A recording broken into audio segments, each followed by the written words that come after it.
Hey guys, welcome back to this week's poll here on Comic Relief Cast. I'm your host Jake. And I'm your host Josh, and this is this week's poll.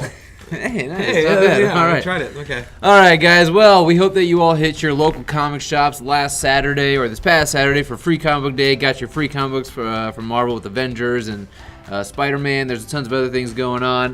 Hopefully your shop had a lot of sales going on, so you guys took advantage of that. And we are back to another mundane week of comic books following Free Comic Book Day. So what we're going over this week, yeah, we don't do that anymore. Let's just get right into it, right? Let's get right into it. Let's just New Agents of Atlas, #1 by Greg Pak, and the art is done by Gang Hyuk Lim.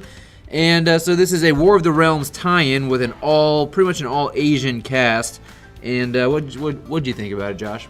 It's pointless. I don't think that you definitely don't need to read it for War of the Realms, and it's just kind of like a throwaway comic for the most part. Yeah, I hated this. Yeah, I absolutely hated this book. It felt like it was just one of the most unnecessary things. It has nothing to do with War of the Realms. Like, it doesn't have anything to do with the main story going on with War of the Realms. If later on they're like, oh, Cinder took out, a couple people over in Korea or something, that's the only thing I would have really needed to know. I don't need to know how it plays out. But the biggest thing for me about this book is, and I hate to say it because I am absolutely a supporter of diversity and being progressive, all that stuff. But this feels like pandering. This feels like an absolute attempt to just be like, hey, all you Asian readers who don't really feel like you feel included in the books, here's something for you. But it's not written well. It's not cleverly written. It really has nothing to do with the War of the Realms event as a whole. It's just like, here's a bunch of Asian characters, and by the way, here's a shit ton that I've never heard of or they just made up. I'm gonna guess it's probably both. And it's messy, it's all over the place. I can't keep these characters straight, and that's not like, oh, they all look the same kind of thing. It's racist, Jake. No, it's just like there are so many characters in this book that you cannot keep them straight. And then, some of the characters, they react to some of these other characters like, oh, that's that one really popular Korean singer or pop star, whatever. I go, why am I supposed to know this? And why should anybody care about this? I don't know. As far as War of the Realms goes, this has absolutely nothing to do with the book. I do not recommend picking this book up. I think it is an absolute waste of your money and time. I'm sorry to say that, but these tie-ins are souring my taste on the event as a whole. And now I just want the main story, and that's it. Yeah, a lot of these tie-in stories are mostly just supposed to be covering how it's affecting the whole world, and it looks like what the whole main premise is about how Malekith is kind of giving certain areas of Midgard to certain kind of the way different realms. Old Man Logan did. I think Asia is supposed to be kind of like where Cinder is supposed to be. But it's like an Old Man Logan when Red Skull divvied up the United States into different territories for the villains. I get that, but it's or like Secret Wars, when God Doom is giving out battle worlds to different sections. I get it, but at the end of the day, this one just doesn't feel, you could have just mentioned it in the main story, and I'd been fine. You don't need this, and the fact that it's going for 4 issues, and they sent us free copies, and now you cannot reorder these copies, tells me they're really trying hard to just push this book and get it out of their warehouse. So I will unveil this week's rating with New Agents of Atlas. I'm going to go 1.1 bros. I'm going to go 1.7 bros. All right, well, neither of us have it very high. So no, it's not very high at all. All right, moving on to War of the Realms, Journey into Mystery, #2, written by the McElroys. I'm guessing it's McElroys. And then it's drawn by Andre Lima Aruajo. Okay. Even now, I'm having trouble with these names. And so this is issue 2 of the War of the Realms, Journey into Mystery stuff. And you got Kate Bishop, Miles Morales, Death Lockett, Thorgy, Balder. Thori, I said Thorgy. Yeah, I know. Thori. Throwing a shout out to another YouTuber. Yep. Balder the Brave, Wonder Man, and again, another pointless fucking tie-in. And I'm sorry for the colorful language, but this is another pointless tie-in. This is a family show. This does nothing to progress the story of what is happening in War of the Realms. This is not a complimentary read. This is not going to further your knowledge. Neither one of these tie-ins is going to further your knowledge into what is happening in War of the Realms as an event. This is just like, oh, hey, here's some just drivel we can put out. Maybe, and this is a jokey book. This book doesn't do anything. It's not meant to do anything other than be like, oh, that's a cute little thing there and there. And the writing is horrible. These characters are not written well. No, Miles is definitely written really bad. Kate Bishop, Kate Bishop is written horribly. The one thing that sucks about this is it has everything formula-wise. It's something I should like. Wonder Man, Miles, Kate, Ares, and for some reason it's just not. It's not for some reason. It's just not good. It's obvious with these titles and like when they're doing this is just them to sell more comic books, slapping this War of the Realms like little logo on it, and then you pick it up because it's War of the Realms, and then you get thinking that you need to, but you really don't need to. The only way I would recommend picking up either of these titles is if you're a completionist and you go, okay, I need to have War of the Realms in all the tie-in books. I get it, go for it, have the complete run. But if you don't want the veil kind of pulled over your eyes or whatever, and you're going like, hey, how can I most intelligently spend my money? I would not get either of these War of the Realms tie-ins. And this is coming from a guy whose job it is to sell this stuff to you guys. So, I might be and it's not shooting that big of a week either. No, it's not a big week, and I might be shooting myself in the foot by saying this, but these are not necessary tie-ins. Whereas I can comfortably say the New Agents of Atlas is just not for me. I am not its target audience. Nobody is its target audience with Journey into Mystery. I'll scratch that. There's a few people who picked up the first one, and me and you did not like the first one. No. And there's a couple people out there that did like the first one. If you did like the first one, you probably will like the second issue. Okay, well, if you liked the first one, then you and I have very different tastes in comics. I'm not going to say yours is shit. I'm just going to say you and I have very different tastes in comics. But it happens. That's what happens in comics. Right. The only one saving grace in this book is that it mildly references an event in Marvel history that I absolutely loved, and it made me go, okay, you know what, a callback to that's kind of cool. Other than that, this book is getting a 1.4 bros from me. This one's at the same as Agents of Atlas, 1.7. All right, I'm going to be moving on to Metal Shark Bro, #1 by Scout Comics, and it is written by Bob France and Kevin Cuff, and the art is done by Walter Ostley.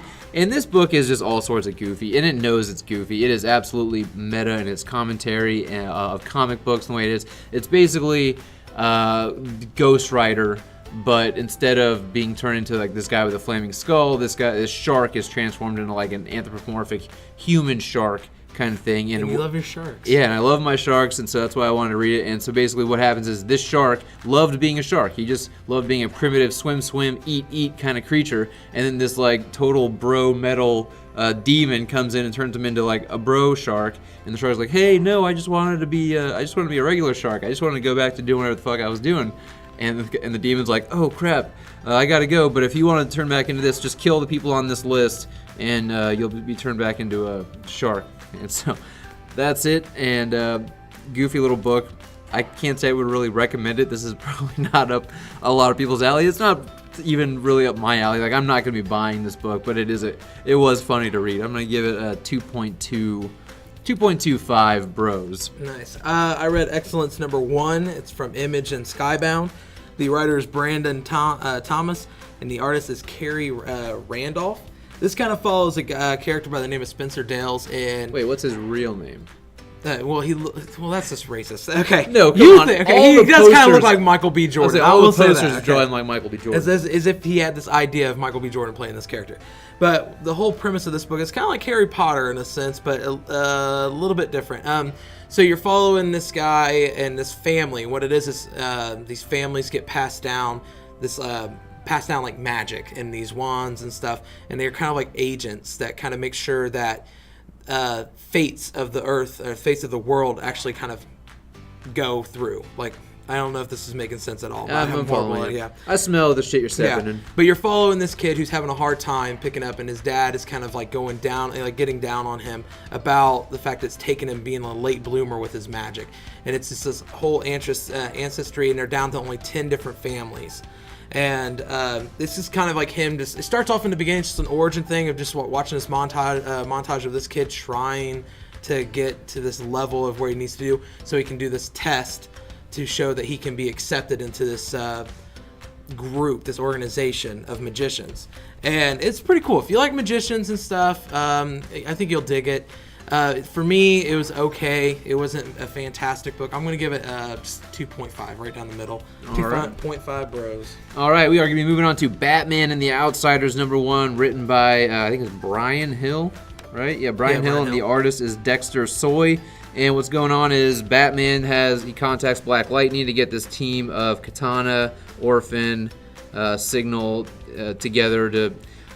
do something. I honestly, I don't know. I really don't know. You sound like me trying to give out synopsis now. But I mean, could you kind of make like, hey, what are you doing? Well, we're supposed to save this girl. She was she was like from a poor family who was experimented on, and her dad was killed. Now we need to save her. That's basically the overall gist of the story. But what were your thoughts on it?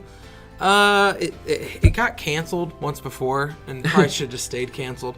And they like if they canceled it because they were wanting to push it back or whatever. They should just. It's another Batman title that's pointless. It's like the War of the Realms, like these War of the Realms tie-ins. Only, but it's like you slap Batman on it and hoping that it sells. I wasn't a huge fan of it, but at the same time, it's just like a mediocre comic. Yeah, this is a book where it has characters that I already don't really care about in it, and so your job as a writer is to make me care about these characters and make me interested in reading and what they have to do and say and how they interact with each other. I got zero of that from this book. I don't care about any of these characters. I don't even care about Batman. He's very bland in this book too. I don't care about any of these characters and what they're going through, and I will say too, apparently with Signal in particular, you do need some prior knowledge on what was going on in Detective Comics to understand whatever he's going through. I didn't read whatever he did with Karma, this character Karma, one character I've never actually even heard of before because I'm not reading Detective Comics. So I don't understand what he's going through, but he seems to be having some problems, and I don't care about this book. I get disappointed when I read stuff with Signal in it because I feel like that's a character that's kind of like there's wasted potential with the character from the small because there's not a whole lot to read about him. No, there's like small things at the end. All-Star Batman, All-Star Batman, and it was like Signal. Short little story that's at the end of each book. And then you got Batman Signal, which is like only a 4-issue miniseries. 3-issue miniseries.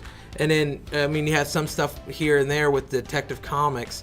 You don't have a whole lot. It's untapped. He could potentially kind of be like that Miles Morales version of because that's the whole thing. He was very adamant on not being a Robin. Right. And it's a really cool character, but nobody really doing anything with him. Yeah, I'm convinced when you throw Katana in a book, it's just doomed to fail. You put her in a movie, that's really accurate. It fails. You put her in a book, it fails. So this book, not going to be a recommendation from me, guys. I'm sorry. I'm going to give this book 2.0 bros. Hey, I'm a two bros too. Yeah, it's kind of sad. Yeah, it's like the show. Hey, two bros. Two bros. Hey, what's up? Yeah, it's kind of sad I gave Metal Shark Bro higher than Batman the Outsiders. All right, I'm moving on to Star Wars Age of Rebellion Boba Fett, #1. It's by Greg Pak, and the art is done by Mark Lamming. And this is just continuing the Age of Rebellion stuff, all the little one-shots, the characters like Han Solo and Leia and them have been getting so far. And Greg Pak's been writing all of those as opposed to Jody Houser. And I think that Greg Pak is probably a better fit for these characters.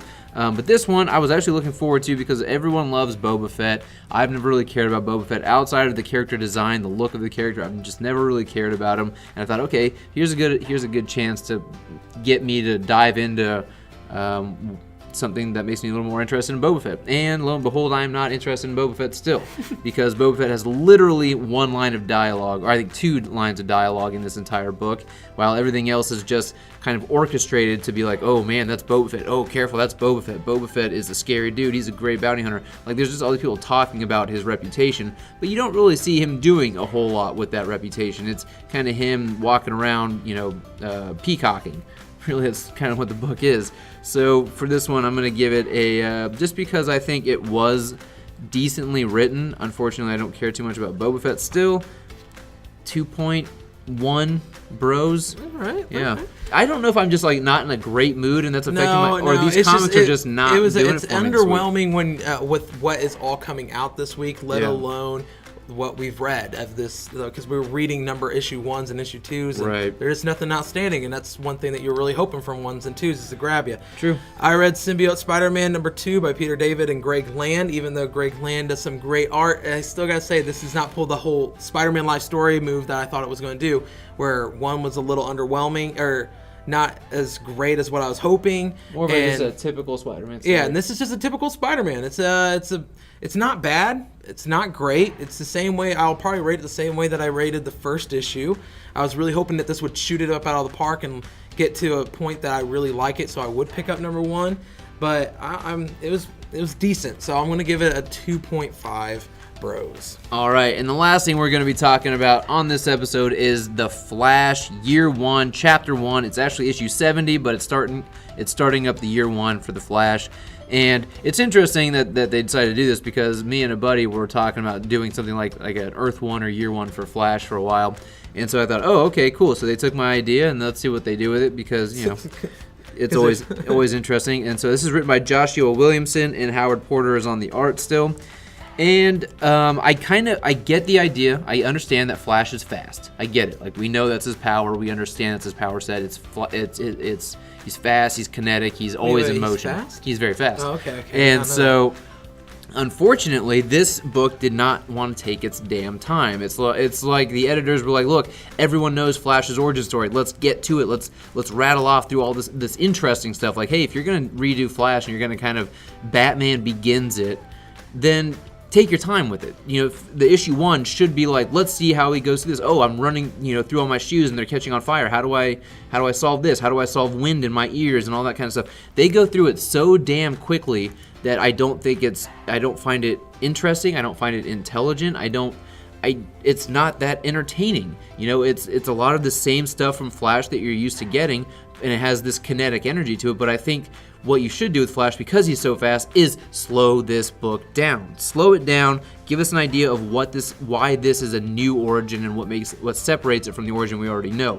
And this one ends. I mean, I don't know that you find this to be a spoiler or not. Take this with I don't know. You guys can be the judge, but possible spoiler. It ends with time travel. We're already to that point. By the end of issue 1 of chapter 1 of Year 1 Flash, we're ending it with time travel. And I'm going, you guys just sped through so much stuff. I would have loved to see the trial and errors of the Flash, learning how his powers and everything. I mean, there's no time for reflection. Like, whoa, I've been in a coma for how long? There's none of that. This guy's just up and going, and it's done. It's breezed over. I'm kind of bummed about that. Okay, so I will say this. As a guy who has been reading Flash and been collecting Flash, and I actually just got finished caught up on the last 2 issues. This, it seems like it, and it was kind of advertised as this is supposed to be an issue 1. It is not. If you think this is a good starting on point, it is not a good starting on point. If you've read the past few issues of Flash, this makes a little bit more sense in the book because it's not actually a retelling of the origin. It's not actually them going back and doing a new thing like you could have said all this before I went on a fucking rant, by the way. This whole thing is actually Barry being shot back by some kind of magical new villain that we have not seen before. That they have, I can't remember if they said his name or not in the last issue, but he's getting shot back into this time. He's there in his lab where he's looking where everything started, and then he gets shot back into when he's a child, and that's how 69 ends. And well, it ends in other ways too. But and that's how it ends. So this is not supposed to be like I don't think this is supposed to be kind of like Wonder Woman Earth 1. I don't know if they were thinking about doing that. They've advertised that way, and as somebody who I only read like the first 35 issues or so of Flash, so for the past about 35 issues, I have hopped off of Flash and not been reading it. So the way I understood this was it was kind of a good place you could jump on. Yeah. I think a few customers even feel that way because they put year 1 on their pull list and stuff. And so. And the other thing is, too, is Barry never once goes in this book, hey, why have I already been through all this before? Why is this? Yeah, I don't think he realizes that. But also, since you've already kind of spoiled a little bit how it ends, and it's not really, I don't view it as a spoiler. You can kind of tell by the way the future is. They talk about certain characters that it deals with some of these most least interesting villains of all time. Yeah, but that deals with one of these new forces that Barry has been dealing with since Flash Wars. They've been talking about it in Justice League and stuff. The Still Force. Yeah, that's what that's dealing with. So, in my opinion, this sucks for anybody who's picking it up to kind of jump in. Some people might be able to jump in on this, but it is lackluster if you are doing that. As a person who has been reading this, I am a little disappointed in this. I was hoping that it would be a high quality. I kind of wanted the same thing that you were talking about. But I do feel bad for the people that I know, like my poolers, who put down Flash Year 1 because they thought it was going to be this whole new thing, like Wonder Woman Earth 1, Green Lantern Earth 1, all that, the Year 1 stuff that we've already seen before. I was hoping for the same thing, and it's not that. It's just like a new story arc that they're doing in the main Flash ongoing. Yeah, this was one of those books I was going, you know what, this might get me back onto Flash. This might have me pulling Flash again, and I'm going to be excited about it, and, I'm going to finally be happy. Because I honestly, for most of Williamson's run, I've found it just average, and so I was like, you know what, I don't need to be collecting the series anymore. And I was thinking, this is going to be what gets me back on. Unfortunately, no, I'm not going to be pulling this book. I'll keep reading this year one storyline to see how it shapes up. Maybe I do end up wanting to go back because it unravels in some brilliant way, but judging on just this issue so far, this is just not something that I'm going to be looking forward to. So I will say it's not the worst thing I've ever read. It is just about how I feel about Williamson's run on Flash. It's just been average. Yeah. So I'm going to give it a 2.6 bros. Yeah, see, and I'm not the same way. I've been following Josh Williamson's Flash run, and it's this massive roller coaster. They have these moments where it's really good, and then they have these moments where it's just mediocre. I'm going to give this one a I'm going to go a little higher than you, 2.75. So that if that makes you feel any better, no, I mean, as a person who did read this last issue, we're not far off. Yeah, we're not far off. Yeah. But, all right, guys, that is all we've got for you. But we know there are a lot of other books that are coming out. Unfortunately, we're just not going to have the time to go over all of them. But we want, if you guys have been listening to us, you know the kinds of things that we pull, what our tastes are like. So we thought, you know what we're going to do is we're going to tell you the kinds of things, what books we're still pulling for ourselves this week. So for me, Jake, I'm still going to be getting Marvel's Annotated number 3. I'm going to be getting Captain America number 10, Invaders number 5, Hawkman number 12.